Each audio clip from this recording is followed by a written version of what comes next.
Tanga ka ba? Alam mo ba magkano tong gown ko?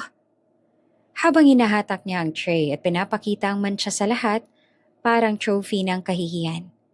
Nanginginig si Monique. Nakayuko at parang gustong lamunin ng floor sa sobrang hiya. Waitress lang naman yan.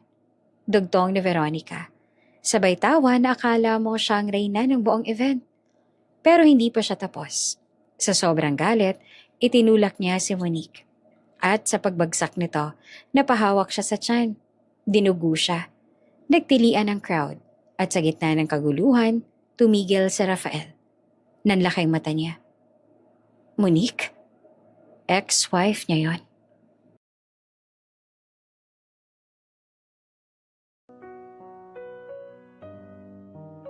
Nagliliwanag ang buong Monteverde Grand Hotel na parang may sariling araw sa loob ng crystal chandeliers nito. Sa lobby pa lang, may red carpet na humahalik sa mga stilettos at mamahaling leather shoes ng mga bisita. Ang paligid ay puno ng halakhak, champagne at mga pangalan ng taong hindi basta-bastang nababanggit. Mga pamilyang may kapangyarihan, mga negosyanteng kayang bilhin ng katahimikan, at mga politiko na sanay ngumiti kahit walang saysay. Sa labas, nag-flash ang mga kamera na para bang may paparating na hari at reyna. At dumating nga, isang matangkad na lalaki na may aura ng yelo at bakal ang bumaba mula sa black luxury car. Si Rafael Monteverde, ang bilyonaryong kilala sa business world bilang The Silent King. Hindi siya madaldal, hindi siya palatawa, at lalong hindi siya nagpapakitang emosyon. Pero kapag tumingin siya, tila may napuputol na hangin sa paligid. Kasunod niya ang isang babae na tila isinilang para sa spotlight, si Veronica Alvarado. Matangkad, maputi, elegante. Ang mukha niya ay parang gawa sa perfection. Ang suot niyang gown ay kulay ginto. Kumikislap sa bawat galaw na tila may nakaborda ritong mga bituin. Designer gown iyon. Hindi lang basta mamahalin, kundi legendary. Yung tipong isang beses lang isuot at pwede nang maibalita. Hinawakan ni Rafael ang kamay niya. Gentleman. Pero kung titignan, parang hindi talaga niya hawak. Parang obligasyon lang. Rafael Monteverde and Veronica Alvarado. Sigaw ng isang event host sa pintuan habang pinapakilala sila sa crowd. Biglang nagbulungan ng mga tao, mga babae, lalaki, pati mga matatandang negosyante. Power couple of the year. Grabe, bagay na bagay sila. Si Veronica, she's a perfect partner. Finally moved on after what happened to his ex-wife. May ilang nagsabi ng huli ng mahina, pero sapat para makarating sa hangin. Hindi nagbago ang ekspresyon ni Rafael. Ngumiti siya ng kaunti. Yung ngiting magalang pero walang init. Formal, malinis. Parang perma sa kontrata. Sumandal si Veronica sa kanya. Halatang pinaparamdam sa lahat na siya ang reyna ngayong gabi. She looked around like she owned the world. Oo, tingnan mo sila. Bulong ni Veronica habang naglalakad sila sa hall. Lahat sila nakatingin sa atin. As they should. Hindi sumagot si Rafael. Tumingin lang siya sa malayo. Sa dulo ng ballroom kung saan nakatayo ang malaking stage na may logo ng Monteverde Group. Sa mata ng lahat, ito ang pinaka-glamorous na gabi. Pero sa mata ni Rafael, isa lang itong palabas. At siya, ang pinakamahabang pagod na aktor. Love? Pilit na lambing ni Veronica. Smile. Baka isipin nila hindi ka masaya. Lumapit ang isang reporter. Mr. Monteverde, can we get a quick statement about tonight's charity gala and your relationship with Miss Alvarado? Umangat ang baba ni Rafael. The Monteverde Foundation appreciates everyone's presence tonight. Malamig yung sagot. Pulido, rehearsed. We're here for the Children's Hospital. Any message about love? Tanong pa ng reporter. Halatang naghahanap ng headline.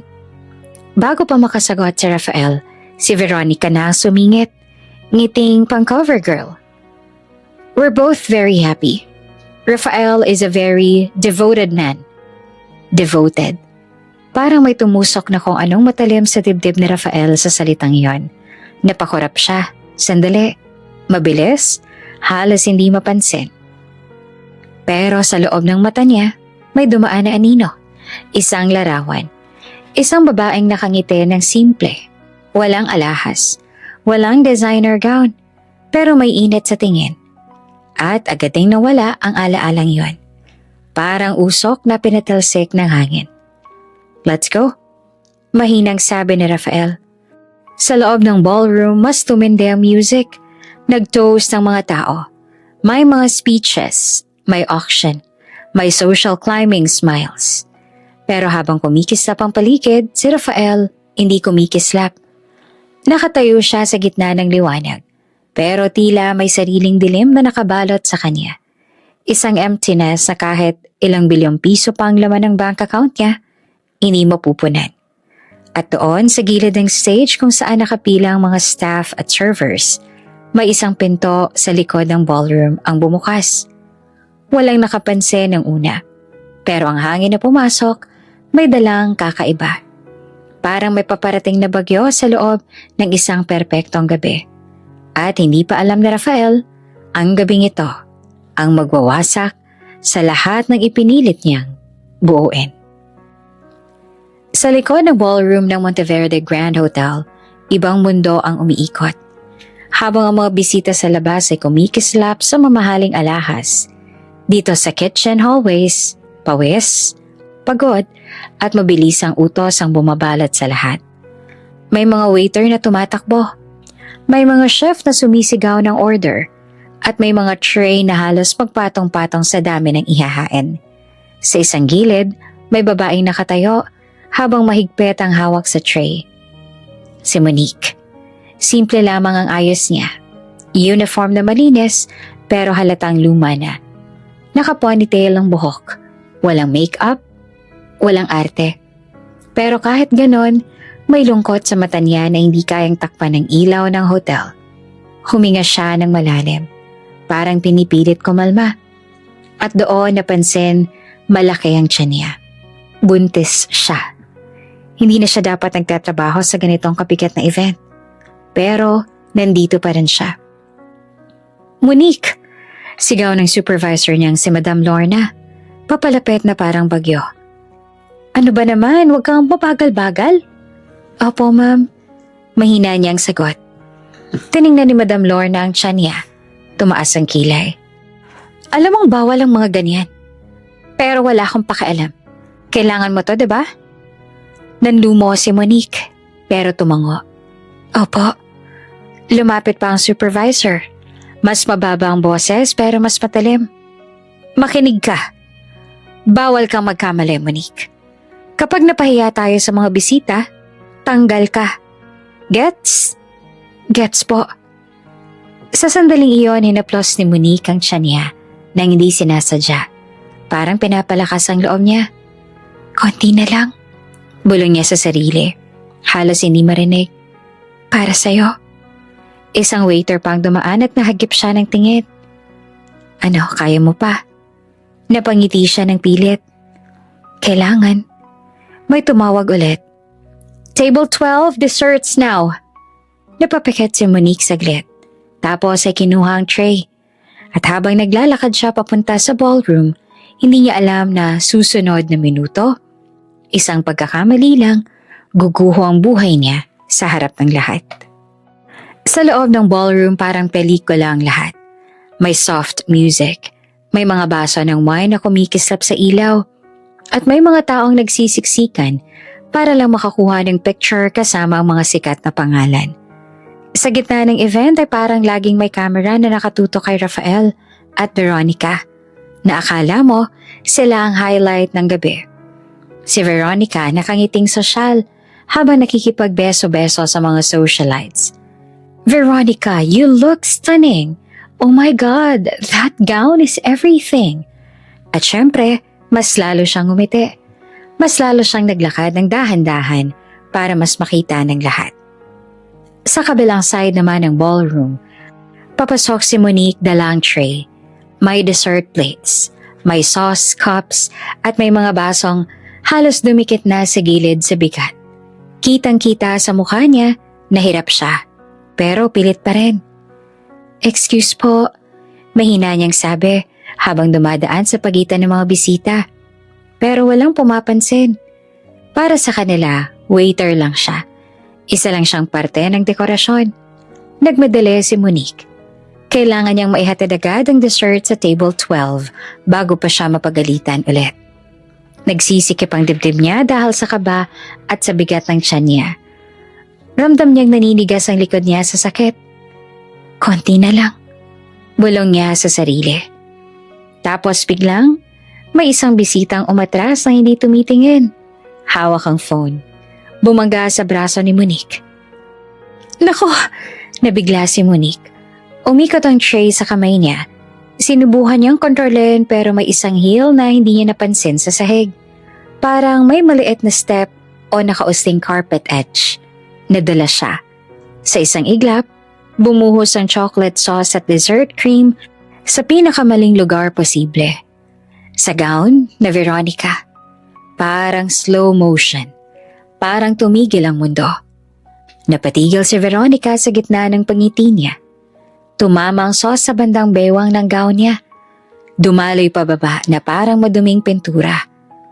Yung gold na kumikislap kanina, ngayon ay may malaking mantsa na hindi pwedeng baliwalain. Napasigaw ang socialite. "OMG!" May bumulong. Tahimik ang paligid. Kahit ang music, parang biglang humina sa pandinig ng lahat. Si Monique naman ay nakatayo, nanginginig. Hawak pa rin ang tray na ngayon ay halos wala ng laman. Namutla siya. Parang gusto niyang lumubog sa sahig. "Ate, sorry po," nanginginig niyang sabi. "Hindi ko po sinasadya." Dahan-dahan tumingin si Veronica sa kanya. Hindi ito yung normal na tingin. Ito yung tingin ng taong sanay masunod at sanay respeto. At ngayong may nangyaring hindi niya kontrolado, handa siyang manakit para lang maibalik ang power niya. "Sorry?" Ulit ni Veronica, pero parang laso ng boses niya.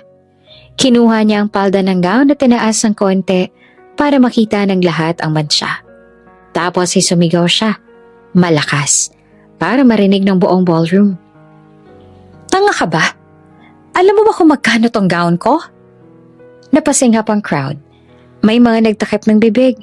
May mga tumingin sa ibang direksyon dahil second-hand embarrassment na. May iba namang naglabas ng phone. Ready na sa chismis. Si Monique naman napayuko. Nangingilid ang luha. Hindi siya makatingin kahit kanino. "Ate, please." Halos pabulong niyang pakiusap. "Babayaran ko po."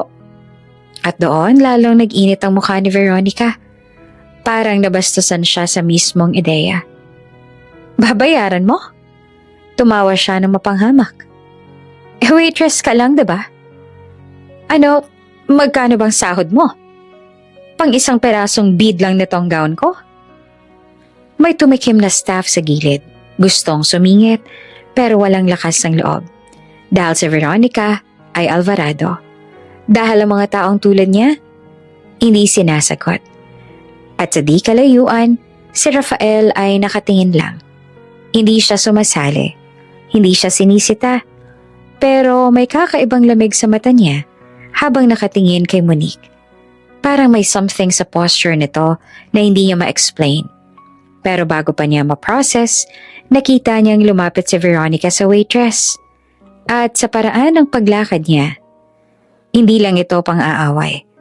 Parang may balak siyang mas masama. Hindi na kumikibo si Monique. Nakatayo lang siya sa gitna ng ballroom na parang batang napagalitan sa harap ng klase. Nakayuko, nanginginig ang mga kamay at pilit pinipigilan ang luha. Gusto niyang magsalita. Gusto niyang magpaliwanag. Pero wala siyang lakas. Lahat kasi nakatingin. At si Veronica, mas lalo siyang lumaki sa eksena. "Hello?" Malakas yung sabi sabay turo sa mantsa ng gown niya na parang ebidensya ng kasalanan. Tingnan niyo to. Ito ba ang service ng Monteverde Grand Hotel? May mga taong nagbulungan. Grabe, kawawa naman yung waitress. Pero kasi naman, designer gown naman kasi yun. Isang socialite ang lumapit kay Veronica. Kunwari concerned. Oh my God, Veronica, that's terrible. What happened? Para namang nanalo si Veronica sa tanong na yon, tumuwid siya, itinaas ang chin, tapos ay tumingin kay Monique na parang basura. Siya, sagot niya. This clumsy waitress. Si Monique ay napalunok. Nanginginig ang dibdib niya. Hindi siya makagalaw. At doon mas lumapit si Veronica. Mas malapit. Yung tipong ramdam na ni Monique ang pabango niyang matapang. At yung mainit na galit na parang apoy. Bakit ka ganyan? Pabulong ni Veronica pero rinig ng mga nasa malapit. Hindi mo ba alam kung saan ka nandito? Hindi to karinderya. Ate, sorry po talaga. Halos pabulong na lang ni Monique. Magbabayad po ako kahit po paunti-unti. Tumawa si Veronica. Pero walang saya. Puro lang pangiinsulto. Paunti-unti? Ulit niya. Alam mo ba, isang beses lang sinuot to tapos ganito na? Hindi mo kayang bayaran to. Kahit na magtrabaho ka pa habang buhay. May ilang staff na gustong sumingit pero natatakot. Yung supervisor ni Monique nakasilip sa malayo. Hawak ang kamay sa bibig na parang natutunaw sa kaba. Pero wala siyang ginawa. Kasi alam niya kung gaanong kalakas ang mga Alvarado. Si Rafael nasa hindi kalayuan. Tahimik pero nakamasid. Walang galaw sa mukha niya. Pero may something sa mata niya. Parang may mali. Parang may dapat siyang pigilan. Pero hindi niya alam kung ano. At si Veronica, lalong tumindi ang galit. Siguro dahil walang sumasaway. Siguro dahil gustong-gusto niya ang atensyon. Siguro dahil sa loob-loob niya, ayaw niyang may kahit sinong pumansin sa ibang babae habang nandyan siya. Bigla niyang hinawakan ang tray sa kamay ni Monique at hinila ito. Ayan, sigaw niya. Tingnan mo ang ginawa mo. May mga natirang patak ng sauce sa tray. Tumalsik pa sa sahig. Napasigaw ang crowd. May isang babae pa ang umatras. Baka madumihan ng sapatos. Si Monique na paatras. Gulat. Ate, huwag po. Pakiusap niya. Pero si Veronica, hindi nakinig. Mas lalo siyang lumapit. Halos dikit na. At sa galit niya, hindi niya napansin ang tiyan ni Monique. O baka mas masahol, napansin niya pero wala siyang pakialam. Tinulak niya si Monique. Hindi simpleng tulak. Yung tulak na may buong lakas at puot. Umalis ka sa harap ko. Tumama ang likod ni Monique sa isang table edge. Nawalan siya ng balanse. At bago pa siya makakapit, bumagsak siya. Sumabog ang tunog sa buong ballroom. At parang bumagsak ang katahimikan kasabay ng katawan niya sa sahig. Ay! May sumigaw. Napaupo si Monique sa sahig. Hawak ang tiyan. No! Nanginginig ang bulong at nanlaki ang mata. Sumakit ang puso niya ng sobrang tindi. Parang may humihila sa loob. Nanlalamig ang katawan niya at ramdam niyang umiikot ang paligid. Tulong! Mahina niyang sabi. At doon may mainit na dumaloy sa pagitan ng mga hita niya. Dugo. Sa puting tiles ng ballroom, kitang-kita ang pulang mantsa na mabilis na lumaki. Natigilan ang crowd. My God! Dugo? Buntis siya? Biglang nagkagulo. May mga umatras, may mga lumapit, may mga nag-video. Ang iba ay gustong tumulong, pero natatakot na madawit. May staff na sumigaw ng, "Call an ambulance!" Habang may nagtatakbo palabas. Si Veronica ay natigilan. Ang mukha niya kanina na puno ng yabang ay biglang nanigas. Para siyang hindi makapaniwala sa ginawa niya. Ha? Napabulong siya. Bakit siya dumudugo? Si Monique ay umiiyak na, nanginginig. Parehong kamay ay nakayakap sa tiyan. Baby ko, halos pabulong. Please, At sa gitna ng sigawan at gulo, may lalaking humakbang palapit. Mabigat ang yabag. Tumigil ang mundo sa paligid niya. Si Rafael. Nanlaki ang mata niya habang nakatingin kay Monique na nakadapa sa sahig.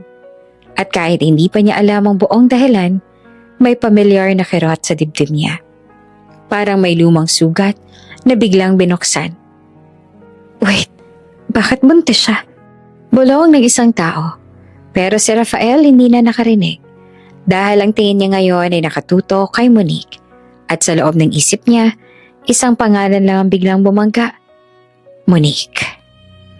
Nagkagulong ballroom pero si Rafael parang nabingi. Dahan-dahan siyang lumapit kay Monique na nakaupo sa sahig. Nanginginig, hawak ang tiyan habang patuloy ang pag-agos ng dugo. May mga staff na sumubok lumapit. Pero umatras agad nang makita si Rafael. Parang automatic. Siya ang masusunod. Tumabi kayo. Malamig niya ang utos. Lumuhod si Rafael sa tabi ni Monique. Miss, okay ka ba? Tanong niya pero halatang hindi iyan simpleng concern. Parang may kakaibang kaba sa boses niya. Si Monique ay napapikit sa sakit. Nanginginig ang kamay niya habang inaayos ang buhok na natanggal sa ponytail. Nahulog ang cap niya sa sahig at sa pag-angat ng mukha niya, nagtagpo ang mata nila. Isang segundo lang, pero parang pinagsakloban ng alaala si Rafael. Nanlaki ang mata niya, napahinto ang paghinga. Monique, halos pabulong niyang bigkas. Parang takot siyang marinig ang sariling salita. Si Monique ay napatitig din. Kita sa mata niya ang takot at gulat. Pero mas nangingibabaw ang sakit. Sa gilid, may staff na napasabi ng mahina. Diyos ko, ex-wife niya yan. At biglang nag-iba ang hangin ng buong gabi. Parang hindi nagala. Parang simula na ng gyera. Naghalo ang sigawan at gulat sa buong ballroom. May mga taong nagtitilian. May staff na nagtatatakbo para kumuha ng first aid kit. At may guards na pilit pinapalayo ang crowd. Pero sa gitna ng gulo, isang bagay lamang ang malinaw. Si Monique ay humihina na. Namumutla siya. Halos hindi na makabuka ang bibig. Parehong kamay niya ay nakahawak sa tiyan niya. At bawat paghinga niya, parang may kasamang sakit. Please, pabulong niyang sabit umiiyak. Baby ko! At doon ay biglang kumilos si Rafael. Wala siyang pakialam kung ilang tao ang nanonood. Wala siyang pakialam kung may kamera. Wala siyang pakialam kung anong sasabihin ng mga tao bukas. Lumuhod siya, isinuksok ang kamay sa likod ni Monique. Rafael! Tawag ng isang staff pero parang hangin lang. Mabilis, maingat, pero puno ng urgency. Binuhat ni Rafael si Monique. Nagulat ang crowd. Grabe! Bilyonaryo yun ah. Binuhat niya yung waitress. Si Monique ay napahawak sa balikat niya, nanginginig. Naramdaman niya ang init ng katawan ni Rafael, na parang pamilyar. Pero hindi niya kayang isipin. At bago pa makalakad si Rafael, sumugod si Veronica. Rafael! Sigaw niya na parang nababaliw. Anong ginagawa mo? Hinablot niya ang braso ni Rafael. Pilit siyang pinapahinto. Huwag mo siyang hawakan. Nakakadiri. Duguan siya. Bumaling si Rafael. Ang mata niya ay malamig na parang kutsilyo. Bitawan mo ako. Rafael, ako ang girlfriend mo. Sigaw ni Veronica at nanginginig sa galit at hiya. Naglalakad tayo sa red carpet kanina. Tapos ngayon binubuhat mo ang ex-wife mo na parang... Biglang tumahimik si Rafael. Hindi dahil natamaan siya, kundi dahil napuno na siya. Kung gusto mong sumigaw, sumigaw ka sa ibang tao. Malamig niyang sabi. Hindi ngayon. Rafael. May buhay na nanganganib. Tumingin siya kay Veronica na parang first time niya talaga ito ang nakilala. At kung hindi mo kayang umintindi, tumabi ka. Nanlaki ang mata ni Veronica. Parang sinampal siya sa harap ng lahat. Pero bago pa siya makapagsalita, Lumakad na si Rafael palabas. Bitbit si Monique. Lumakas ang bulungan. May mga kumuha ng video. May mga nagulat. May mga naaawa. May mga natuwa sa chismis. Pero si Rafael, diretsa lang. Pagdating sa labas, sumigaw siya. Kotse! Agad na dumating ang driver. Binuksan ang pinto ng black car. Maingat niya iniligay si Monique sa backseat. Saka siya sumunod. Umupo siya sa tabi nito. Ang kamay niya ay nasa balikat ni Monique at parang hindi ito masubsob. Sa hospital tayo ngayon na. Utos niya. Kaya umandar ang sasakyan. Sa loob ng kotse, tahimik pero mabigat ang hangin.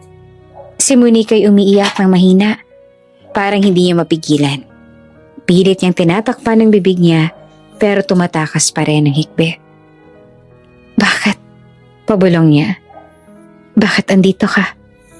Tumingin si Rafael sa kanya. Hindi niya maintindihan kung galit ba siya, o takot, o awa. Pero isang bagay lang siguradong ramdam niya. Hindi niya kayang panoorin itong mawala. Monique, mahinang sabi niya. Tumingin ka sa akin. Huwag ka matutulog. Hindi ko kaya. Halos wala ng boses si Monique. Lumapit si Rafael. Pinisel ang kamay niya. Bakit yan nagkakaganito? Tanong niya na halos pabulong. Parang mas para sa sarili niya. Ano nangyari sa'yo after you left? Napatitig si Monique sa kanya. Luha lang ang sagot. At sa loob ng kotse, habang mabilis silang lumalayo sa hotel, isang bagay ang tumatakbo sa isip ni Rafael. Hindi ito aksidente. At hindi ito ang huling gabi na pagdurusahan niya ang pagkawala ni Monique. Pagdating nila sa ospital, parang nagpalit ng mundo si Rafael. Kanina, nasa ballroom siya. Nakasuit, composed, bilyonaryo na sanay kontrolado lahat. Pero ngayon, habang buhat-buhat niya si Monique papasok sa emergency room, wala na ang Silent King. Ang natira ay isang lalaking halatang natatakot. Nurse! Doktor! Sigaw niya habang tumatakbo ang staff palapit. She's bleeding! She's pregnant! Agad dumating ang dalawang nurse sa may stretcher. Maingat nilang kinuha si Monique mula sa braso ni Rafael. Halos hindi na rin makadilat si Monique. Maputla na ang labi niya at ramdam sa panginginig ng katawan niya na pinipilit niyang lumaban. Sir, please stay back, sabi ng nurse. Pero hindi gumalaw si Rafael. Nakahawak pa rin siya sa kamay ni Monique. Monique, bulong niya. Tingnan mo ako. Huwag kang bibitaw. Nagsalita ang doktor habang sinusuri si Monique. BP's dropping, prepare OR. Possible placental abruptio. Hindi naman maintindihan ni Rafael ang medical terms, pero isang bagay ang malinaw. Delikado. Nang tuluyang itulak ang stretcher papasok sa OR corridor, parang may part sa dibdib ni Rafael na gustong sumunod. Pero hinarang siya ng nurse. Sir, dito po muna kayo. Huminga ng malalim si Rafael. Nanlamig ang kamay niya. Tinitigan niya ang pintuang unti-unting sumasara. At doon niya naramdaman ang pinakamalalang sakit. Yung pakiramdam na may taong mahalaga sa'yo na hindi mo kayang protektahan. Tahimik ang hallway pero mabigat. May amoy ng alkohol at antiseptic. May tunog ng mga paa ng nurses. May mga iyak sa malayo. Pero si Rafael nakatayo lamang. Parang estatwa. Nakatitig sa pintuan. At doon dumating ang isang pamilyar na sigaw. Rafael! Paglingon niya tumatakbo si Veronica papasok ng ospital. Nakataas pa rin ang gown. May mantsa at gustot ang buhok. At halatang nababaliw sa halo-halong galit at hiya. May dala siyang 2 bodyguard at isang assistant na hingal na hingal. Rafael! Sigaw niya ulit sabay lapit. Ano to? Hindi ka man lang nagsabi? Bigla ka nalang umalis sa bitbit siya? Walang sagot si Rafael. Hindi siya tumingin sa mukha ni Veronica. Diretso pa rin ang tingin niya sa pinto ng OR. Hindi kinaya ni Veronica ang pagiging invisible. Tinulak niya ang balikat ni Rafael. Hello? Naririnig mo ba ako? Dito lang siya lumingon. At sa tingin niya, naniga si Veronica. Dahil unang beses niya nakita si Rafael na ganito ang mata. Hindi malamig, galit, at takot. Rafael, biglang humina ang boses ni Veronica pero bawi rin agad sa yabang. Girlfriend mo ako. Ako ang kasama mo ngayong gabi. Ako ang dapat iniisip mo. Napatawa si Rafael pero walang humor. Parang bitter, parang pagod. Hindi to tungkol sa'yo. Sabi niya na mababa ang boses. Lalong uminit ang mukha ni Veronica. Hindi tungkol sa akin? Excuse me? Ex-wife mo yun. Siya ang dahilan ko bakit naging miserable ka noon. Biglang may mga nurse na napalingon. May mga pasyente sa waiting area na tumingin. Aware si Veronica sa mga mata sa paligid at mas lalo siyang nag-ingay. Kasi ganun siya. Gusto niya siyang napapansin. Ako ang girlfriend mo. Halos umalingaw-ngaw sa hallway. Bakit mas concerned ka sa kanya? Tumayo si Rafael ng mas tuwid. Parang isang segundo lang, pero yung hangin sa paligid nila ay biglang bumigat. Yung bodyguard si Veronica nakatingin lang. Hindi alam kung papasok ba o aatras. At doon biglang pumutok ang boses na Rafael. Malakas, matalim. At hindi siya to. Tahimik! Tumigil ang lahat. Nurse, guard, mga bantay. Kahit isang bata sa waiting area ay tumigil sa pag-iyak. Nagulat si Veronica. Para siyang sinampal ng salita. Lumapit si Rafael isang hakbang. Hindi para manakit, pero para iparamdam kung gaano siyang kaseryoso. May buhay na nanganganib. Dagdag niya na mabigat ang bawat syllable. Kung kaya mong maging tao kahit sandali lang, tumahimik ka muna. Nakita ni Veronica ang mga mata niya at doon niya na-realize hindi siya ang priority. Hindi siya ang sentro. At mas masakit, hindi siya ang mahalaga. Rafael, nanginginig ang labi ni Veronica. Pinapahiya mo ako sa harap ng lahat? Hindi kita pinapahiya. Putol na Rafael. Ikaw ang pumiling mag-iskandalo dito. Napaatras si Veronica. Parang nawala ng hangin. Nag-init ang mata niya. Pero hindi luha ng pagsisisi. Luha iyon ng kahihiyan. Hindi ako sanay na ginaganito. Pabulong niya na mas para sa sarili. Si Rafael hindi na sumagot. Bumalik ang mata niya sa pinto. At si Veronica, habang pinipilit i-hold ang composure niya, nakita niya ang isang bagay na mas masakit pa kaysa sa sigaw ni Rafael. Ang kamay ni Rafael, nanginginig. Hindi dahil sa galit, kundi dahil sa takot para kay Monique. At doon nagsimulang mabuo sa utak ni Veronica ang isang katotohanang ayaw niyang tanggapin. Hindi pa tapos si Rafael sa ex-wife niya. At kung magpapatuloy ito, mawawala si Veronica sa picture. Sa loob ng hospital hallway, na punong-puno ng ilaw, isang bagay lang ang sumilay sa puso ni Veronica. Selos. Hindi selos na cute o normal, kundi selos na may halong galit.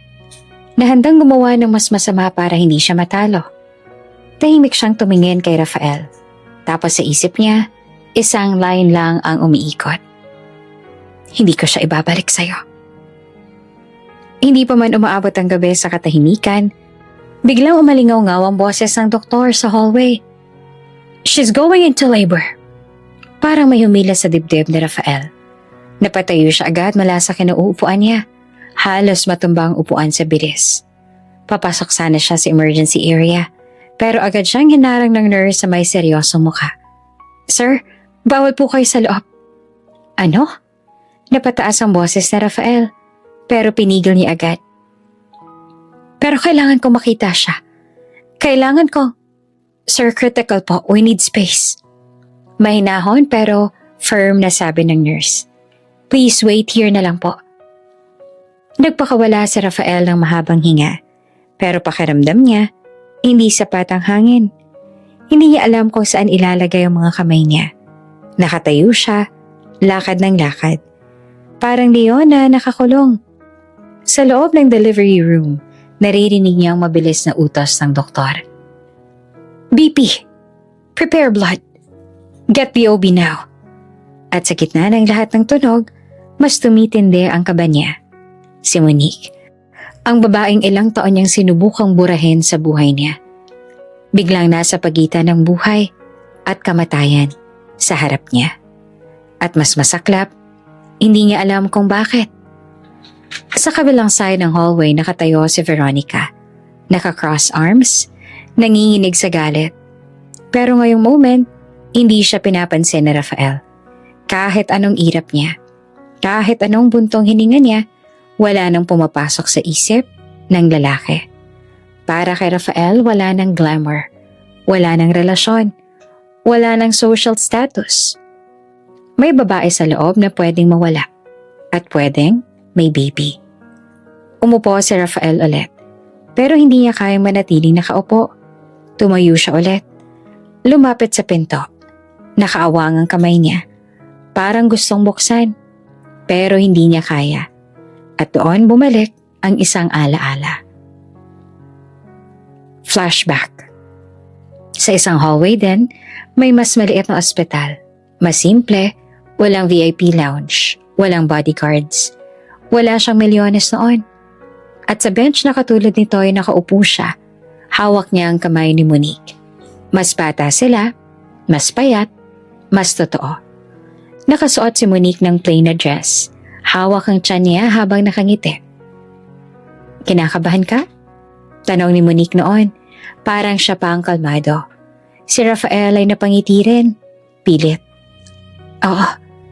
Paano kung hindi ako maging mabuting tatay balang araw? Tumawa si Monique. Eh di matututo ka. Basta nandito lang ako. Tapos ay tumunog ang emergency alarm noon. At dinala si Monique sa loob. Sinabihan siyang maghintay sa labas.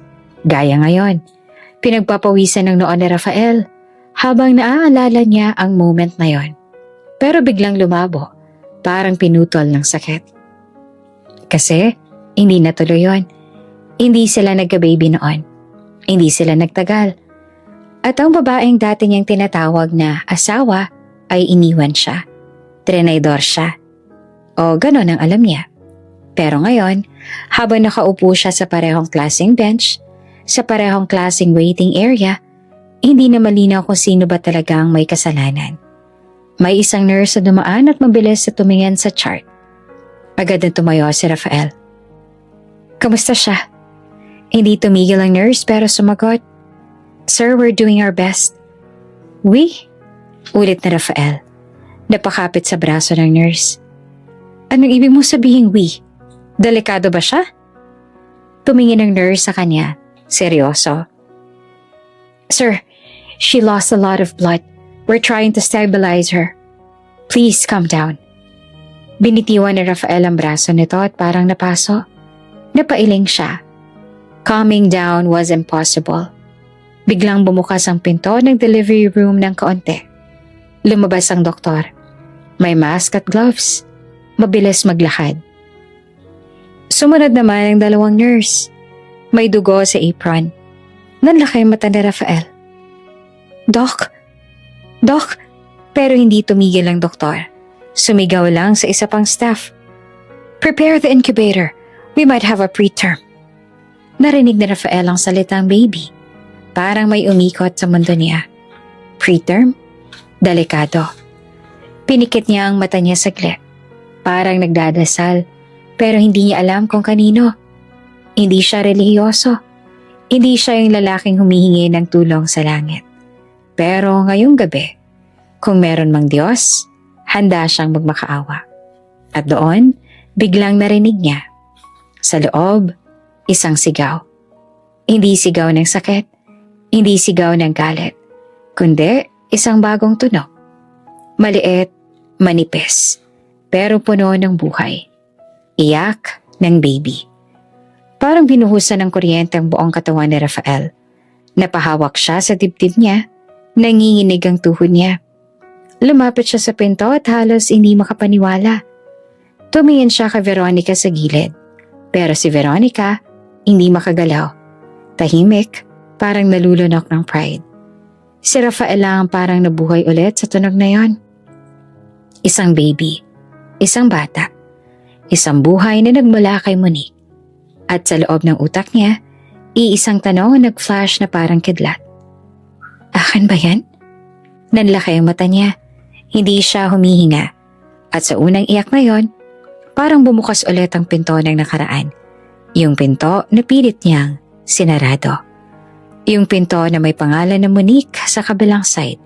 At ngayon, hindi niya na kayang talikuran. Hindi agad lumabas ang baby sa hallway. Ang unang lumabas ay isang nurse na may dalang chart at maliit na ngiting parang reassurance. Sir, stable na po si patient. Sabi nito kay Rafael. Parang may bigat na nabunot sa dibdib niya. Kahit konti lang. Si Monique, mabilis siyang tanong. Tumango ang nurse. She's resting. You can see her in a few minutes. Pero sandali lang po. Bago pa siya makasagot, lumapit ang nurse ulit. Mahina ang boses. About the baby. Nasa NICU po muna. Premature. Napatigil si Rafael. Ang baby. Nasa neonatal intensive care unit. Hindi niya alam kung anong mararamdaman niya. Relief ba kasi buhay? Takot ba dahil delikado? O panic dahil siya ba ang ama? Hindi niya alam. Pero alam niyang parang may bahagi ng buhay niya na biglang bumalik sa kanya nang hindi niya hinahanap. Sa gilid ng hallway nakaupo si Veronica. Nakasimangot, naka-cross arms at halatang galit na galit. Parang gusto niyang sumigaw ulit pero natatakot na mapagalitan ulit. Nang makita niyang papalapit si Rafael sa recovery room entrance, tumayo siya agad. Rafael! Tawag niya. Pero hindi na lumingon si Rafael. Hindi siya nagmamadali dati. Hindi siya mabilis maapektuhan dati. Pero ngayon, sa bawat takbang niya papunta kay Monique, parang humihinga ulit ang puso niya kahit masakit. Bukas ang pinto ng room. Tahimik sa loob. Malamig ang ilaw. Amoy gamot at alkohol. May monitor na dahan-dahang tumutunog. At sa kama, nakahiga si Monique. Maputla, nakapikit. May IV sa kamay. Yung buhok niyang dati ay may maayos kahit simple, ngayon ay magulo na. Pero kahit na ganoon, may something sa mukha niya na sobrang pamilyar. Yung soft na features, yung pilit na tapang sa kahit anong hirap. Dahan-dahang lumapit si Rafael sa kama. Parang natatakot siyang baka isang tapik lang niya mawala na ito. Monique, bulong niya. Walang sagot. Umupo siya sa tabi ng kama. Pinagmasdan siya. At sa unang pagkakataon sa buong gabi, naging tahimik ang utak niya. Wala munang negosyo. Wala munang pangalan. Wala munang relasyon. Si Monique lang. At isang baby na umiiyak sa loob ng NICU. Lumunok si Rafael. Ramdam niyang nanginginig ang kamay niya habang dahan-dahan niyang hinawakan ang gilid ng kumot. Bakit? Pabulong siya. Halos hindi niya alam kung sino ang kinakausap niya. Bakit nandito ka? Parang may pumiga naman sa dibdib niya. Kasi kahit galit siya dati, kahit nasaktan siya, hindi niya inakalang ganito ang makikita niya. Waitress, pregnant, duguan. Hindi ito ang Monique na naaalala niya. Biglang gumalaw ang talukap ni Monique. Mabagal, parang hirap. Napatigil si Rafael. Monique. Unti-unting bumukas ang mata ni Monique at doon muling nagtagpo ang tingin nila. Pero ngayon, walang crowd, walang gala, walang mansya ng gown. Dalawang tao lang na may history na hindi na dapat bumabalik. Pero, bumalik pa rin. Si Monique tumitig kay Rafael na parang naliligaw. Parang gustong magising sa panaginip. Rafael, mahina niyang sabi na paos. Halos wala ng boses. Tumayo si Rafael ng bahagya sa upuan. Okay ka lang ba? Masakit ba? Tanong niya. Napatango si Monique ng konti. Kumurap siya at may luha agad na bumuo sa mata niya. Hindi niya alam kung luha ba yan ng sakit o luha ng hiya. Bakit ka nandito? Tanong niya at pilit na steady ang boses. Napatawa si Rafael ng mahina. Pero masakit. Ako dapat ang magtatanong yan. Tahimik. Nagkatinginan sila ulit. At doon na ni Rafael naramdaman ang bigat ng tanong na kanina pang humahabol sa kanya. Yung tanong na kahit hindi niya gustong itanong, ay kailangan. Dahan-dahan siyang yumuko palapit kay Monique. Hindi siya sumigaw, hindi siya nagdemand. Parang natatakot din siya sa sagot. Monique, mahinang sabi niya. Yung baby. Napapikit si Monique. Parang alam niya na ang susunod. Bumuntong hininga si Rafael. Tapos ay tuloy yung binitawan ng tanong. Ako ba ang ama? Biglang naging sobrang tahimik ang kwarto. Maging ang beep ng monitor ay parang mas lumakas sa pandinig nila. Si Monique hindi agad sumagot. Gumalaw ang labi niya pero walang tunog. Parang hinahanap niya ang tamang salita para tapusin ang usapang to bago pa lalong sumakit. Tumingin siya sa kabilang side. Iniiwasan ang mata ni Rafael. Hindi. Bulong niya. Monique. Lumalalim ang boses ni Rafael. Umiling si Monique at mas mabilis, mas desperado. Parang pinipilit niyang kumbinsihin hindi lamang si Rafael, kundi pati ang sarili niya. Hindi ikaw. Parang may sumabog sa loob ni Rafael. Hindi siya makagalaw. Hindi siya makapagsalita. Gusto niyang matawa, pero walang lumabas. Gusto niyang magalit, pero hindi siya makagalit. Parang lahat ng emosyon niya ay napako sa isang lugar. Sa pagitan ng dibdib at lalamunan. Nagkakamali ka, mahinang sabi niya. Hindi niya alam kung tanong ba yon o statement. Hindi, sagot ni Monique na nanginginig ang boses. Hindi ikaw. At doon niya nakita ang luha ni Monique. Ang kamay niyang nanginginig sa kumot. Ang panga niyang nagtatighten. Parang pinipigil ang hikbi. Hindi ito sagot ng babaeng nagsisinungaling dahil gusto niyang saktan siya. Ito ang sagot ng babaeng nagsisinungaling dahil gusto niyang ilayo siya. Napatayo si Rafael. Isang hakbang palayo sa kama. Parang kailangan niya ng hangin. Napatingin siya sa bintana. Pinipilit huminga. Pero sa isip niya hindi nawawala ang isang detail, ang timeline. At ang bilang paglitaw ng baby na kung iisipin ay posible. At kahit hindi niya pa nakikita ang baby, may kutob siyang may koneksyon. Lumunok siya at dahan-dahan siyang lumingon kay Monique. Kung hindi ako. Malamig ang sabi pero may panginginig. Sino? Biglang napapikit si Monique at tuluyan ng tumulo ang luha niya. Hindi siya sumagot at sa katahimikan na yon ramdam ni Rafael ang heartbreak.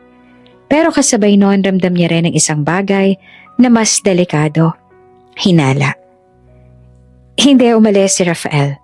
Kahit sinabi pa ni Monique na hindi siyang ama. Kahit parang sinasaksak siya ng mga salitang yon. Nanatili pa rin siya sa loob ng kwarto. Parang may sinasabi sa kanya ang instinct niya na huwag bibitaw.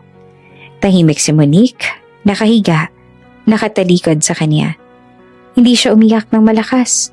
Yung luha niya ay parang sanay magtago. Parang matagal nang natutong lumaban mag-isa. Monique, mahina ulit na sabi ni Rafael pero wala siyang lakas para ituloy. Hindi naman sumagot si Monique, kaya tumahimik na lang siya. Umupo siya sa upuan sa gilid.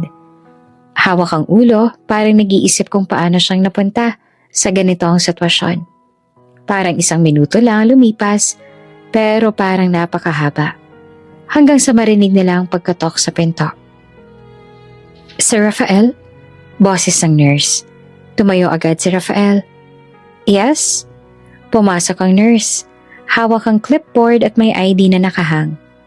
Sir, pwede po kayong sumama saglit? May ipapakita lang po kami. Napatigil si Rafael. Yung baby? Tumango ang nurse. Quick visit lang po, nasa NICU, bawal po magtagal. Lumunok si Rafael. At kahit ano pang sinabi ni Monique kanina, kahit ano pang tinatago nito, gusto niyang makita. Napalingon si Rafael kay Monique. Sasama ka ba? Tanong niya na mahinahon. Bigla namang nag-react si Monique. Umiling siya agad.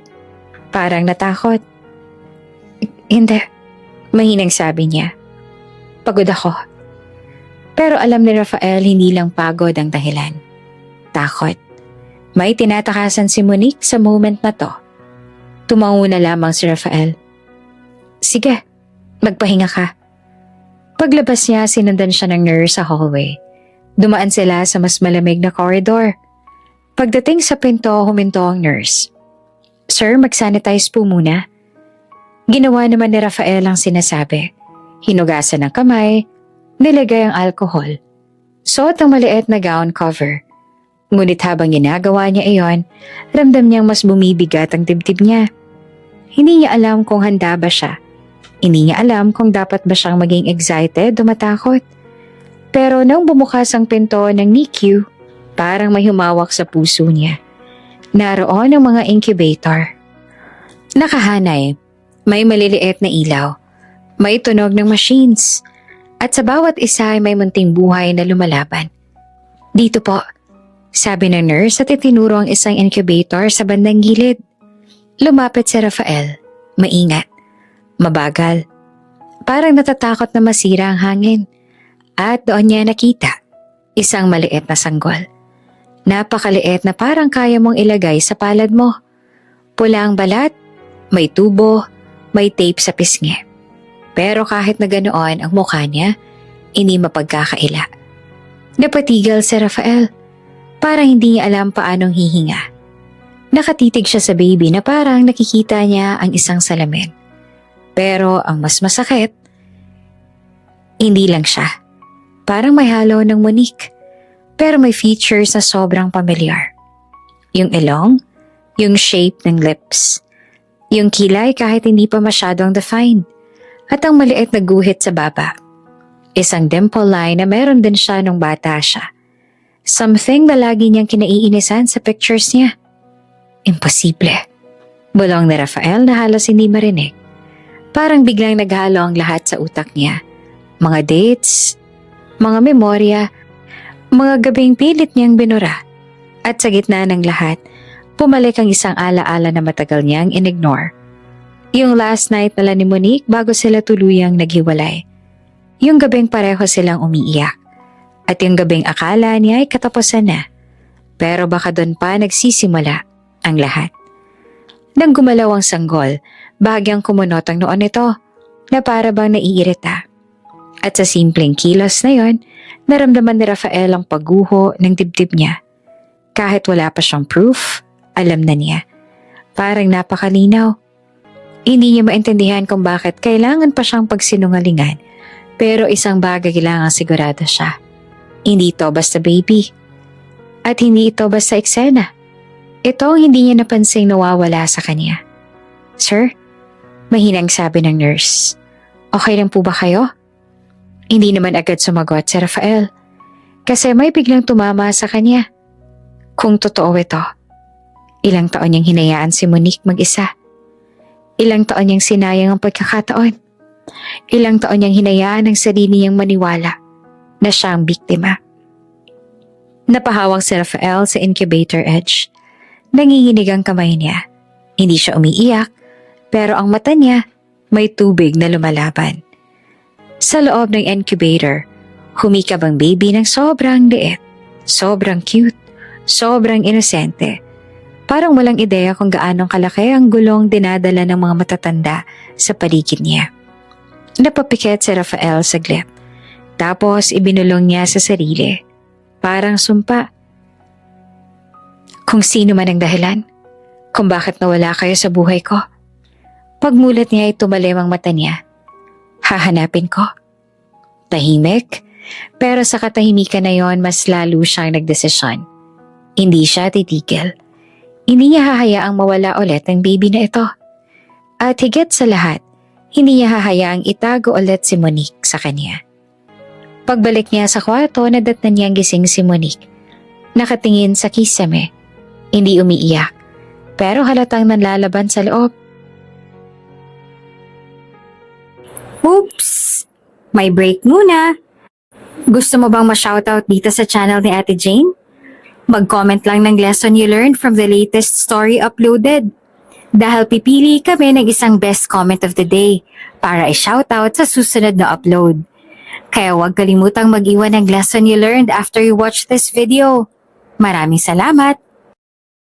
Shoutout nga pala kina Bernabe Valmera from Concepcion, Hilongos, Leyte, Josephine Cinco from Kuwait, at Florenda Barza from Arizona, USA.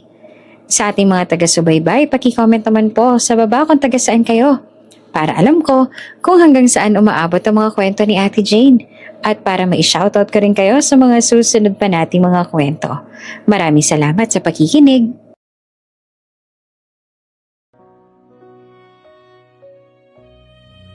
Hindi na nagtanong si Rafael. Hindi na siya nagmakaawa. Lumapit siya, tumigil sa tabi ng kama. Monique, sabi niya na kalmado pero mabigat. Kamukha ko siya. Nanlaki naman ang mata ni Monique pero agad niyang iniwas ang tingin. Parang natakot na mabasa sa mata niya ang totoo. Wag, mahina niyang sabi. Please, wag na. Hindi umalis si Rafael. Mas lumapit pa siya. Hindi ako tanga. Sabi niya na mahina pero matalim. At lalong hindi ako bulag. Napapikit si Monique at doon ulit tumulo ang luha niya. Pero si Rafael, sa unang pagkakataon, matapos ang matagal na panahon, may malinaw na apoy sa dibdib niya. At hindi ito apoy ng galit, kundi apoy ng isang ama na handang bawiin ang lahat. I will find the truth. Bulong niya sa sarili. At ngayong gabi, nagsimula na ang gyera. 3 taon na nakalipas, walang gala, walang camera, walang glamour. Ang buhay ni Rafael noon ay puro trabaho, puro problema, puro pagsalo sa kumpanyang unti-unting lumulubog. Sa labas, mukha pa rin siyang successful. Yung lalaking pinag-uusapan sa business magazines. Pero sa likod ng closed doors, ibang kwento. Isang gabing umuulan, nasa opisina siya. Mag-isa, hawak ang papel na parang mabigat na bato. Notice to default. Nakapatong sa mesa ang 2 cellphone. Parehong walang tigil mag-ring. Isang tawag galing bangko. Isang tawag galing investors. Sir Rafael, sabi ng assistant niyang si Carlo sa speaker. Nasa lobby na po yung mga taga-collections. Sabi nila, kung hindi daw po mababayaran this week, magsasampa na sila ng kaso. Napapikit si Rafael. Magkano ulit ang total? Tahimik. Tapos mahina. 200 million, sir. Plus interest. Napangisi si Rafael pero hindi siya masaya. 200 million? Ulit niya. Parang joke. Pagkatapos may isa pang tawag na pumasok. Unknown number. Sinagot niya. Mr. Monteverde. Malamig na boses sa kabilang linya. This is Attorney Hill, representing the creditors. We are now processing documents for possible fraud charges. Napakuyom ang kamao ni Rafael. Fraud? Some signatures are questionable. There are documents na hindi tugma. Kung lalala ito, you can face imprisonment. Parang may tumusok sa utak na Rafael. Makukulong. Hindi dahil masama siya, kundi dahil may nangyari sa paligid niya na hindi niya na-control. Attorney, sagot niya na controlled pero halatang strained. I'll settle. By Friday, sagot ng lalaki. Otherwise, we proceed. Nag-end ang call. Si Rafael na paupo. Nakatitig siya sa bintana ng opisina. Mga ilaw sa labas, mga kotse, ulan. Sa unang pagkakataon sa buhay niya, ramdam niyang wala siyang hawak. Sa pintuan, biglang may kumatok. Raf, malambing na boses. Pagtingin niya ay naroon si Monique. Nakasuot siya ng simpleng cardigan. May dalang maliit na food container. Ang mga mata niya ay puno ng pag-aalala na hindi niya kailangang sabihin. Hindi ka pa umuwi, sabi niya. Kumain ka muna. Ngumiti si Rafael, pilit. I'm fine. Lumapit si Monique sa mesa. Napansin niya agad ang mga papel. Iyong tensyon. Iyong panga ni Rafael na parang nagpipigil. May problema? Tanong niya. Hindi sumagot si Rafael kasi kapag sinagot niya, pakatuluyan siyang bumigay. Humawak si Monique sa kamay niya. Raf, hindi mo kailangang mag-isa dito. Mag-asawa tayo. Doon siya napatingin kay Monique at doon niya naramdaman ang hiya. Kasi sa mundo niya, ang lalaki dapat provider, dapat matatag, dapat walang kahinaan. Pero sa harap ni Monique, parang gusto niyang magpakatotoo. Pwedeng makulong ako. Bulong niya. Napatigil naman si Monique. Ano? Kung hindi ko mabayaran. May kaso ako at maaaring makulong. Napatawa pa si Rafael na mapait. Imagine that. Monteverde and prison. Hindi na nagsalita si Monique. Niyakap niya lang siya. At sa yakap na yon, doon niya naramdaman kung gaano siyang kapagod. Pero hindi iyon ang pagtatapos ng gabi. Kinabukasan, may tumawag kay Monique. Hindi number ni Rafael. Hindi number ng hotel. Hindi kilala. Sino po to? Tanong niya. Miss Monique. Sagot ng boses. Please come to St. Clair Cafe 3 p.m. We need to talk about Rafael. Nanlamig ang balat niya. Ayaw niyang pumunta pero may kutob siya na dapat. Pagsapit ng 3:00, dumating siya sa cafe na halos walang tao. Mamahalin ang lugar. Tahimik, amoy imported coffee. Sa sulok may lalaki nakasuit. May singsing sa daliri. May posture ng taong sanay utusan ng mundo. Pag-upo ni Monique, hindi na siya pinatagal. Monique, sabi ng lalaki na diretso. I'm Eduardo Alvarado. Nanlaki ang mata ni Monique. Alvarado. Ang pangalan na laging nasa balita. Laging may power. Pamilya ng mga mayayaman na halos kapantay ng Monteverde. Bakit po? Tanong ni Monique. Humigop ng kape si Eduardo na parang walang bigat ang ginagawa niya. Because you're the weakness of Rafael. Parang sinampal si Monique. Excuse me? Nanginginig niyang sabi. Ngumiti si Eduardo na maliit pero mayabang. You love him. That's obvious. And because you love him, you'll do what it takes to save him. Manigas si Monique. Ano pong gusto niyang sabihin? Ipinaba ni Eduardo ang tasa. Tumingin siya kay Monique na parang business deal lamang ang usapan. Rafael is drowning in debt, sabi niya. And if he doesn't pay, he goes to prison. Napaluha agad si Monique. Hindi. Hindi pwede. Pwede? Sagot ni Eduardo. Unless you leave him. Nanlaki ang mata ni Monique. Ano? Leave him. Ulit ni Eduardo. Disappear. Make him think you don't love him anymore. Make him hate you. Nayanig ang dibdib ni Monique. Hindi ko kaya. Eduardo leaned forward, ang boses ay mababa, mas lethal. Kapag iniwan mo siya, I'll erase his debt. Inilabas niya ang sobre at inilapag sa mesa. Paid. Clean. No prison. No scandal. Napatitig si Monique sa sobre. Parang lason. Parang gamot. Parehong delikado. Bakit? Tanong ni Monique at umiyak na. Hindi naman agad sumagot si Eduardo. Pero ang sagot niya nang dumating ay mas masakit.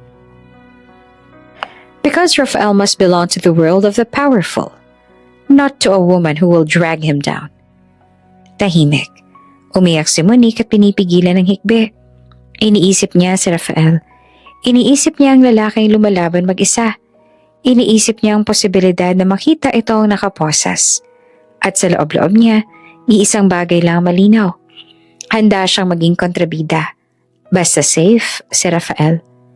Nanginginig niya ang kinuha ang sobre.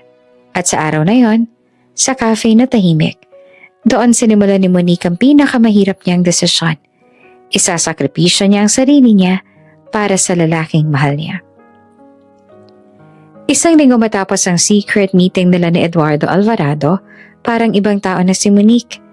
Hindi dahil gusto niya, kundi dahil wala siyang choice.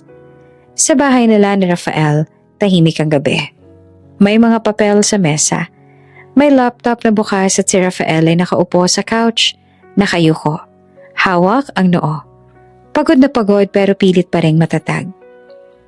Kumain ka na ba? Tanong ni Monique na mahinahon. Tumingin naman si Rafael sa kanya. Ngumiti ng konti. Mamaya na, may aayusin lang. Bumigat ang dibdib ni Monique kasi alam niya, hindi yon aayusin lang. Nilulunod na si Rafael ng problema. Lumapit siya at umupo sa tabi niya. Gustong-gusto niyang sabihin, may paraan, may tulong, may deal. Pero hindi niya pwedeng sabihin dahil binabantayan siya. Sa labas ng bintana, ilang araw niya nang napapansin ang parehong kotse na dumadaan. Parehong lalaki nakatayo sa kanto at sa cellphone niya may mga unknown number na tumatawag kapag nagtatagal siya sa pag-iisip. Alvarado's men. Pinisil ni Monique ang kamay ni Rafael. Raf, tinatry ko lang. Putol ni Rafael. Mahina ang boses. Ayoko lang madamay ka. Napapikat naman si Monique. Halos mapaiyak. Kung alam mo lang. Kinabukasan may text na dumating kay Monique. Tonight, 9 p.m. The plan starts. Don't fail. Walang pangalan. Pero alam niya kung sino. Tumayo siya sa harap ng salamin. Nanginginig habang inaayos ang buhok niya. Sa bawat suklay, parang binubunot niya ang sarili niyang dignidad. Hindi siya sanay magsinungaling kay Rafael. Pero mas hindi niya kaya makita itong masira. 9:00 na ng gabi, nasa isang mamahaling bar siya sa business district. Yung tipong puro suit at heels ang tao. Hindi siya komportable, pero pinilit niyang mamukhang strong.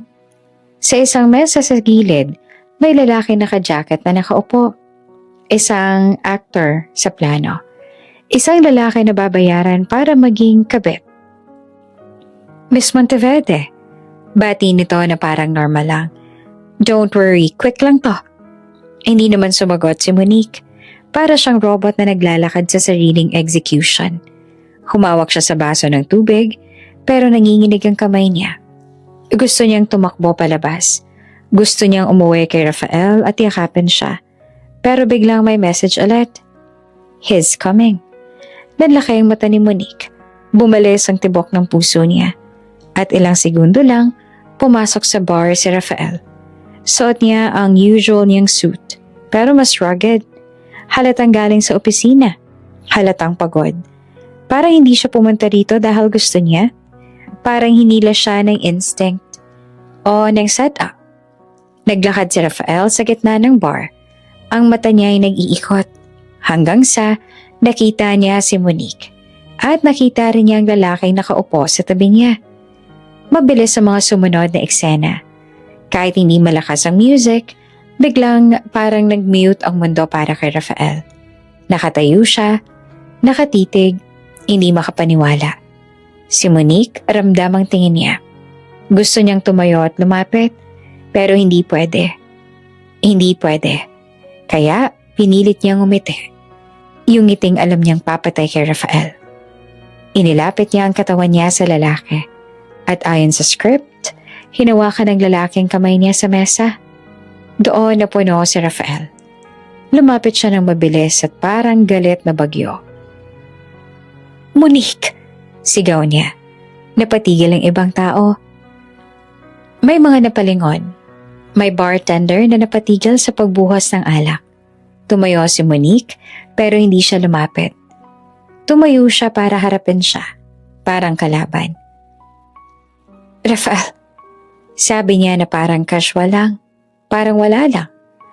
Parang hindi siyang babaeng natutulog sa dibdib niya gabi-gabi. Anong ginagawa mo? Tanong ni Rafael at ang boses ay nanginginig. Sino yan? Tumingin si Monique sa lalaki. Tapos ay bumalik ang tingin kay Rafael. Pinilit niyang maging matigas. Kahit sino, sagot niya. Parang binarel si Rafael sa dibdib. Ano kahit sino?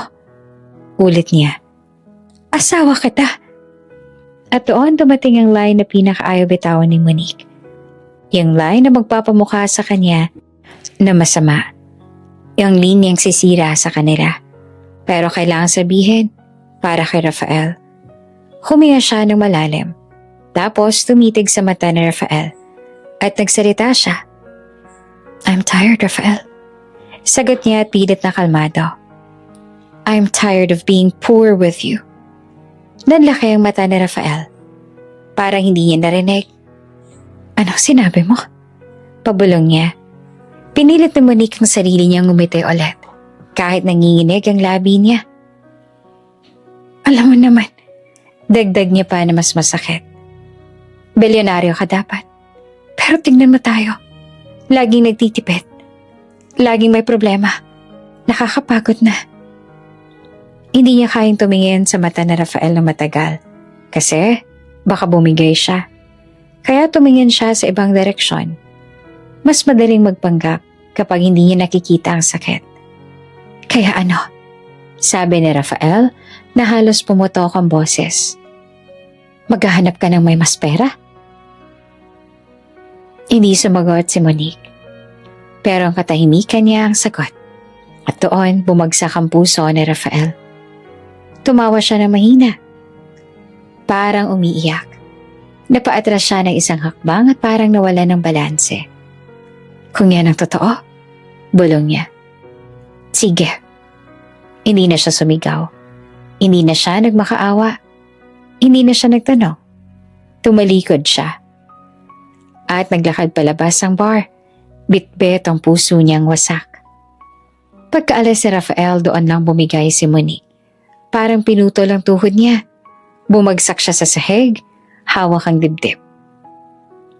Monique, gulat na sabi ng lalaki pero hindi niya ito pinansin. Umiiyak siya, pero walang tunog.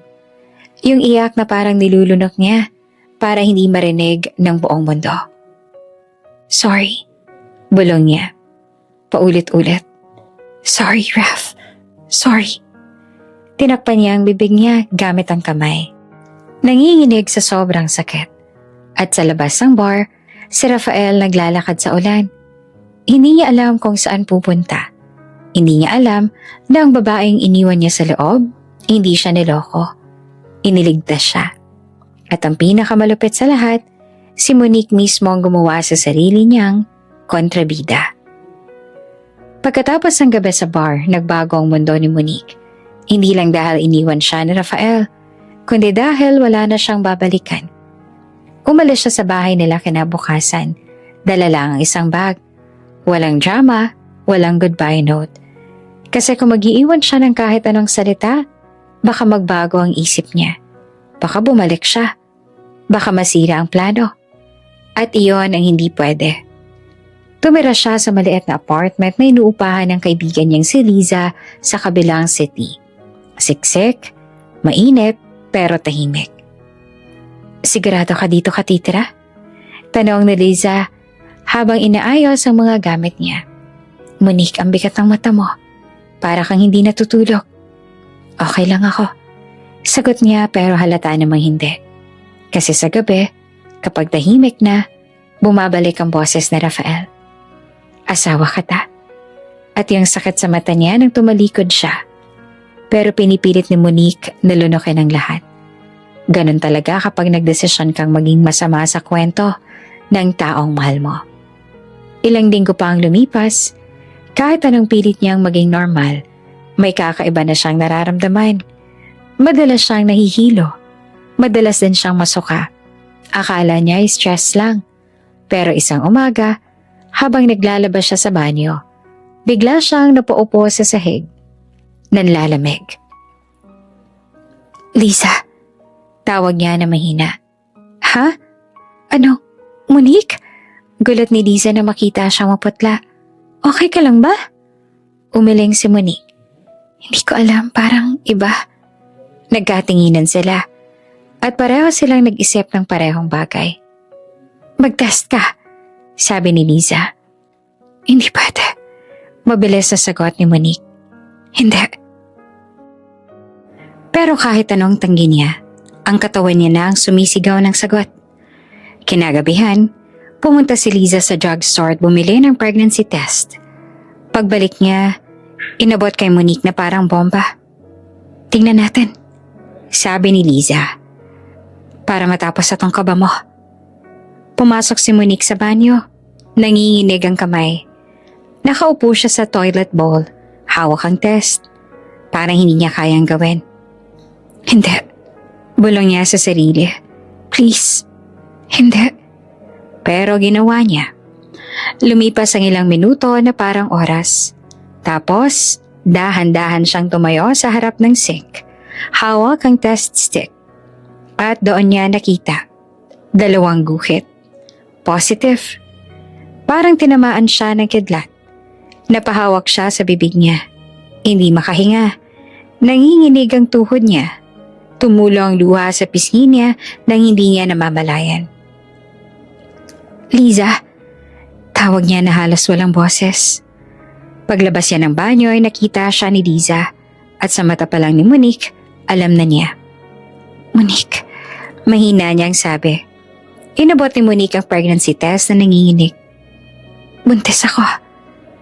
Isang saglit na katahimikan. Tapos ay biglang umiyak si Monique. Hindi yung iyak na maliit lang. Yung iyak na parang matagal niya nang kinikimkim. Halo ng takot, saya, guilt, at sakit. Anong gagawin ko? Tanong niya at umiiyak. Liza, anak ni Rafael to. Tahimik si Liza. Lumapit siya at niyakap siya ng mahigpit. Sabihin mo sa kanya, sabi ni Liza. Dapat alam niya. Tumango si Monique. Oo, dapat. Gusto niyang tumakbo pabalik. Gusto niyang sumigaw sa harap ni Rafael at sabihin, hindi kita niloko. Niligtas kita. At may anak tayo. Pero bago pa siya makagalaw, biglang tumunog ang phone niya. Unknown number. Nanlamig ang balat niya. Kinabahan ang dibdib niya. Sinagot niya, nanginginig. Miss Monique, sabi ng lalaki sa kabilang line. We know where you are. Nanlaki ang mata ni Monique. Sabay tingin niya sa bintana. At doon niya nakita, may kotse sa gilid ng street. Nakapark. Naka-off ang headlights pero may tao sa loob. Parang nanonood. Parang naghihintay. Liza, bulong ni Monique na nanginginig. Ano? Tanong ni Liza. Hinila ni Monique ang braso niya. May sumusunod sa akin. Biglang tumigas si Liza. Ha? Sino? Pero alam na ni Monique. Hindi man siya sure sa pangalan, sure siyang galing iyon sa mga taong nagbigay sa kanya ng deal. Hindi pa sila tapos sa kanya. Buntis ka na, sabi ng boses sa phone. Parang alam nila ang lahat. Don't do anything stupid. Don't contact Rafael. Napaupo si Monique sa sahig, nanginginig sa galit at takot. Wala kayong karapatan, nanginginig niyang sabi. Pero tumawa ang boses. We have every right. Remember the deal? You leave him, he stays safe. You break it, he suffers. Parang binuhusan siya ng yelo. Ito pala ang kapalit. Hindi lang pag-iwan kay Rafael, pati pagtago ng bata. Tinakpan ni Monique ang tiyan niya. Parang pinoprotektahan ng baby kahit hindi pa naman halata. This is my child. Bulong niya. Then raise it far away. Sagot ng lalaki. And stay quiet. Naputol ang tawag. Nakahawak si Monique sa cellphone. Nanginginig. Parang gusto niyang basagin. Si Liza lumuhod sa tabi niya. Monique, ano na ngayon? Tumingin si Monique sa kaibigan niya. Umiiyak pero may apoy sa mata. Kailangan kong umalis, sabi niya. Kung hindi, mahahanap nila ako. Mahahanap nila si Rafael. At kapag nalaman nila, nasasabihin ko, baka saktan nila siya. Pero buntis ka. Galit ni Liza. Paano ko mabubuhay? Huminga ng malalim si Monique, pinunasan ng luha at pinilit tumayo. Kahit anong mangyari, hindi ko hahayaang mapahamak si Rafael. At sumunod ang pinakamasakit na parte. Pumasok siya sa kwarto. Kinuha ang lumang phone niya, yung number ni Rafael, kabisado niya. Binuksan niya ang messages. Nakatype na halos lahat. Rafael, buntis ako. At anak mo to. Pero bago niya masend, nakita niya ulit ang kotse sa labas. Nakita niya ang lalaking bumaba. Lumapit sa gate. At doon, pinindot ni Monique ang delete. Tinanggal niya ang SIM. Tinapon niya sa basurahan. At sa gabing iyon, umalis siya. Walang nakakaalam kung saan. Walang goodbye. Isang buntis na babae. Mag-isa. Tumatakbo palayo. Dala ang anak na Rafael. At ang sikreto na pwedeng magpabagsak ng buong mundo nila. Tahimik na ang hallway. Hindi na kasing gulo ng una. Yung mga ilaw, dim na lang. Yung nurses may mabagal ang lakad. Parang kahit ang mundo napagod na rin sa drama ng araw na yon. Pero si Rafael, gising pa rin. Nasa loob siya ng kwarto ni Monique. Nakaupo sa gilid, tahimik. Walang phone sa kamay. Walang meeting calls. Walang business na iniisip. Kahit imposibleng mangyari yon sa kanya dati. Nakatingin lang siya sa babae sa kama. Nakahiga si Monique. Tulog na tulog. May benda sa braso kung saan naka-IV. At kitang-kita sa mukha niya ang pagod. Hindi na siya yung babaeng matapang kanina. Ngayon ay para lang siyang simpleng babae na may dinadalang bigat. At sa wakas, pinayagan ng sarili. Magpahinga. Tinitigan ni Rafael ang mukha niya at parang hinahanap ang lumang Monique. Yung Monique na dating gumigising ng maaga para ipagluto siya kahit may meeting siya sa umaga. Yung Monique na nagtitipid sa sarili pero siya ang inuuna. Yung Monique na hindi niya napansin. Siya pala ang nagbubuhat sa kanya habang siya'y abala sa pagiging strong. Bumalik ang mga alaala na parang biglang nag-play sa utak niya. Flashback. Si Rafael ay mas bata. Umiinit ang ulo. May hawak na phone habang nakikipagtalo sa investors. Hindi niyo pwedeng bawiin. May kontrata tayo. Sigaw niya. Pero bigla siyang naputol nang may tumawag sa kabilang linya. Creditors, lawyers, threats. Napatigil siya, napaupo. Pinigilan ang sariling bumigay. At si Monique noon, lumapit lang. Tahimik, hawak ang plato ng mainit na pagkain. Raf, mahinang sabi niya, kumain ka muna. Hindi ko kaya. Sagot ni Rafael na iritable. Pero hindi umalis si Monique. Umupo siya sa tabi niya at hinawakan ang kamay niya. Walang problema na hindi nalalagpasan. Basta buhay tayo. Ngayon, sa hospital room, si Rafael ang napapikit. Parang sinuntok siya ng guilt. Basta buhay tayo. Pero muntik nang mawala si Monique kanina. At kung hindi siya dumating, kung hindi siya kumilos, napahigpit ang hawak niya sa gilid ng upuan. Dahan-dahan siyang tumayo at lumapit sa kama. Tinitigan niya ang mukha ni Monique na walang malay sa pagguho ng mundo niya. Bakit? Bulong niya. Bakit mo ako pinilit itulak palayo? Napatingin siya sa kamay ni Monique. May konting warka ng trabaho. Hindi tulad ng dati na malambot at maalaga. It means she worked hard. She struggled. At hindi niya alam kahit isang detail. At doon siya nagdesisyon. Hindi na siya magtatanong kay Monique ngayon. Kasi alam niyang hindi ito magsasalita. Hindi dahil wala siyang sagot, kundi dahil may tinatago siyang sakit. Kaya si Rafael gagawa ng paraan. Kinuha niya ang phone niya, tinawagan niya si Carlo. Sir, sagot ng assistant. Halatang antok pero nagising agad. Nasaan ka? Tanong ni Rafael. Nasa bahay na po sir, may kailangan po ba? Pumunta ka dito. Ngayon na. Utos ni Rafael. Nagulat naman si Carlo. Sir, madaling araw na po. Now. Ulit ni Rafael na mas malamig. Opo sir. Sagot ni Carlo agad. Binaba ni Rafael ang tawag. Naglakad siya palabas ng room. Tahimik. Sa labas ng hallway nakita niya si Veronica sa may waiting area. Tulog sa upuan. Nakasandal.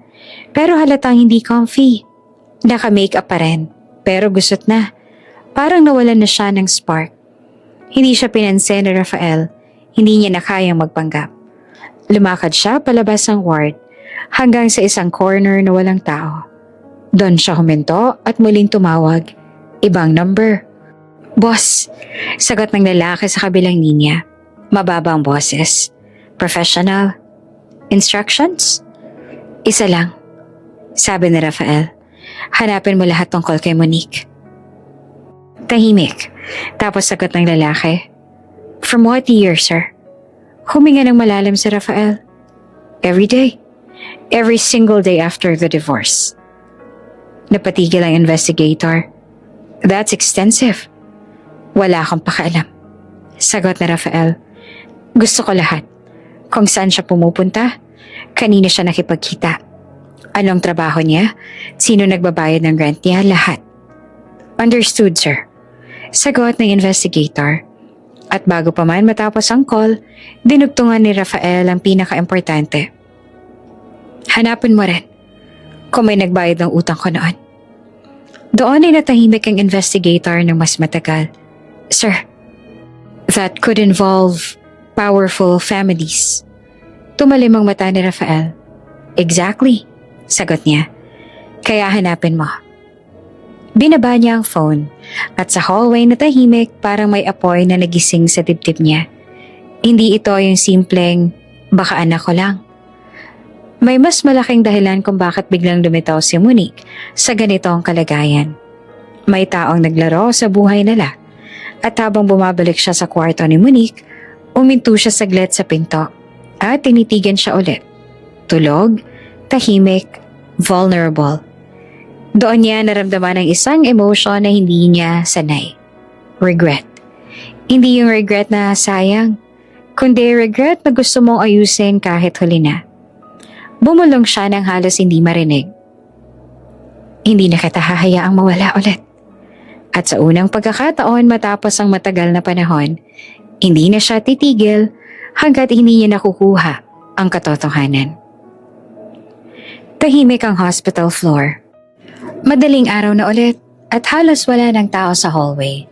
Yung ilaw, maputla. Yung lamig parang dumidikit sa balat. Sa ganitong oras, karamihan ay tulog. Mga pasyente, watchers, kahit staff, nakaupo na lang at inaantok. Pero hindi tulog si Veronica.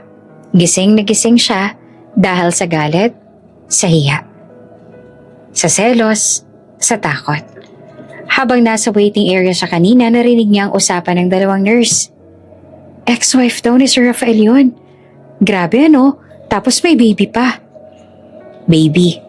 Ulit-ulit sa utak na Veronica ang salitang yon. Parang sarang plaka. Baby na posibleng kay Rafael. Baby na magiging dahilan para mawala siya. Hindi niya napansin nakapikit na siya ng mahigpit. Tsaka biglang tumayo. Hindi siya sanay talunin. Hindi siya sanay matabunan.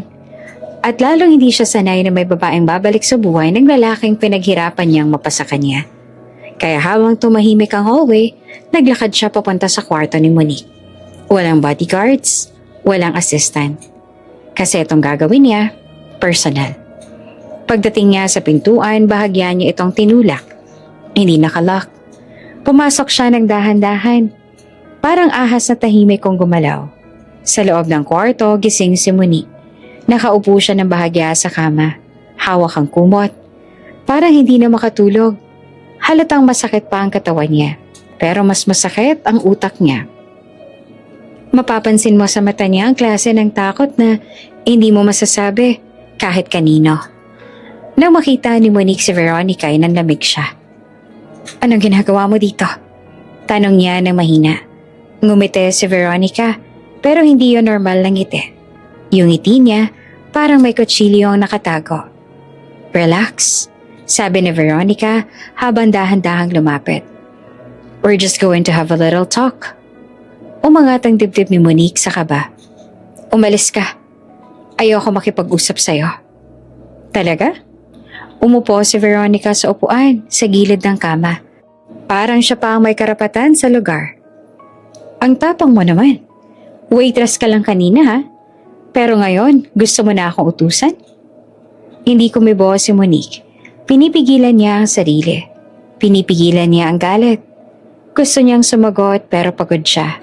At higit sa lahat, ayaw niyang gumawa ng eksena. Pero hindi si Veronica ang tipong titigil kapag walang away. Lumapit siya lalo. Halos idikit ang mukha niya kay Monique. Tapos bumulong. Mahina pero punong-puno ng lason. You should have stayed gone. Nanlaki ang mata ni Monique. Anong ibig mo sabihin? Tumawa si Veronica ng mahina. Akala ko ba iniwan mo siya? Akala ko ba ayaw mo na? Tumingin siya sa tiyan ni Monique na bahagyang nakaangat sa kumot. Pero bumalik ka pa rin. With that, napahawak si Monique sa kumot, mas mahigpit. Hindi ka sinasadya to. Aksidente yung sagala. Don't lie. Putol na Veronica. Biglang tumalim ang mata. Hindi ako tanga. Alam mo kung anong ginagawa mo. Napalunok si Monique. Hindi ko kailangan ng pera. Hindi ko kailangan ng lalaki mo. Gusto ko lang mabuhay. Parang na-trigger si Veronica sa salitang lalaki mo. Bigla itong tumayo. Lalaki ko? Ulit niya at sabay tawa na parang insulto. Monique, girlfriend niya ako. Ako ang nasa tabi niya sa mga events. Ako ang pinapakilala niya sa mga tao. Ako ang future Mrs. Monteverde. Tumitig siya kay Monique at unti-unti nagbago ang ekspresyon niya. Mas malamig, mas delikado. Makinig ka, sabi niya na mababa ang boses. Kung may balak kang sirain ang buhay ko, sinasabi ko ngayon pa lang. Lumapit siya at bumulong ulit. Mas mabagal, mas malinaw. If Rafael finds out the truth, I'll destroy you and your child. Nanlaki ang mata ni Monique. Ano? Shh! Tinaas si Veronica ang daliri niya sa labi ni Monique. Parang sinasakalang boses nito. Huwag kang umiyak. Hindi bagay sa'yo. Nanginginig si Monique. Paano mo nasasabi yan? Wala akong ginagawa. Wala? Ulit ni Veronica. Girl, you literally exist. And that's already a problem. Pero sa likod ng kaba ni Monique, may isang ginawa siyang hindi napansin ni Veronica. Dahan-dahan niyang inabot ang phone sa ilalim ng kumot. Walang tingin, walang halata. Pinuntat niya ang screen gamit ang thumb. Voice recorder on. At habang patuloy si Veronica magsalita, kinukuha na ng phone ang lahat.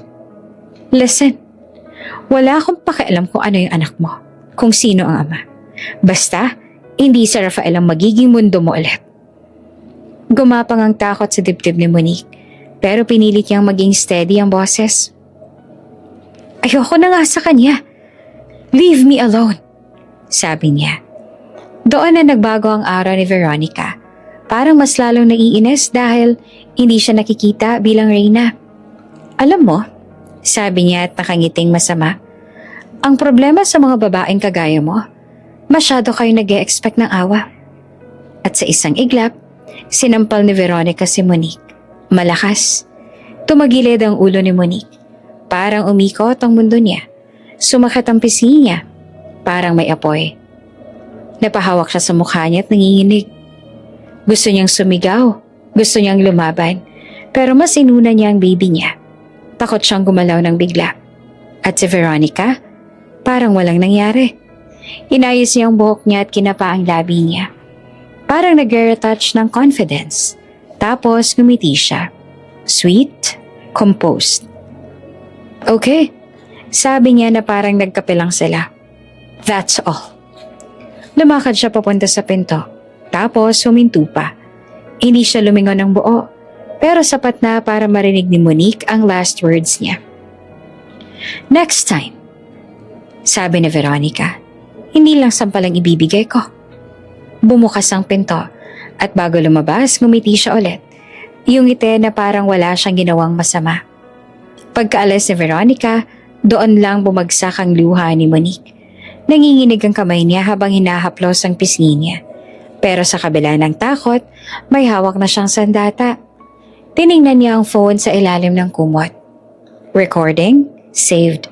At sa unang pagkakataon sa lahat ng nangyari, may maliit na spark sa dibdib niya. Hindi niya alam kung paano niya lalabanan ng mga mayayaman. Hindi niya alam kung paano niyang poprotektahan ang anak niya. Pero isang bagay lang malinaw. Kung si Veronica ang kalaban, hindi na siya basta takot na biktima. At sa labas ng kwarto, sa madilim na hallway, si Veronica naglalakad pabalik na parang reyna. Pero sa likod niya, hindi niya alam, naka-record na ang tunay niyang mukha.